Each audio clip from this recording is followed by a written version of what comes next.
هلا مرحبا في عرس قرب رفيع الشان، بدر وافي السيرة والاخلاق عنوان، بدر طيب الافعال في مجمل الازمان، مواقفها الجزلة لها فالصدر خانه.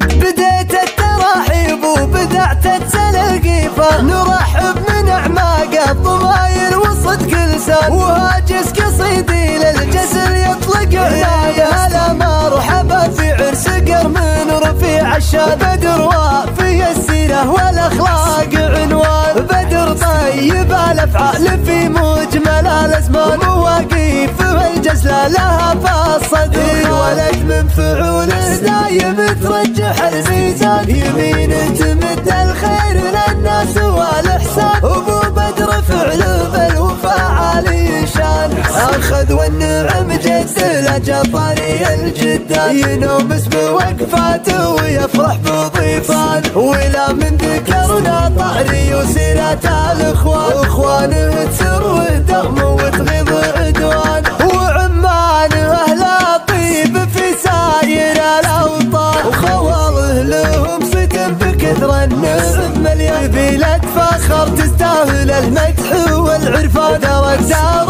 وظلاله من الهون وامان. بديت التراحيب وبدعت التلقيفة، نرحب من اعماق الضماير وصدق لسان، وهاجس قصيدي للجسر يطلق عناية. هلا مرحبا في عرس قرم رفيع الشان، بدر وافي السيرة والاخلاق عنوان، بدر طيب الافعال في مجمل الازمان، مواقفه الجزلة لها فالصدر، ولد من فعوله دايم ترجح الميزان، يمين تمد الخير للناس والاحسان، ابو بدر فعله بالوفاء عالي شان، اخذ والنعم جد لجباري الجدان، ينومس بوقفاته ويفرح بضيفان، ولا من ذكرنا طاري وسيرة الاخوان، اخوانه تسر دغم وتغيظ عدوان، وعمانه اهل طيب في ساير الاوطان، وخواله لهم ستم بكثر النعم مليان، بلاد فخر تستاهل المدح والعرفان، دار الدار وظلاله من الهون وامان.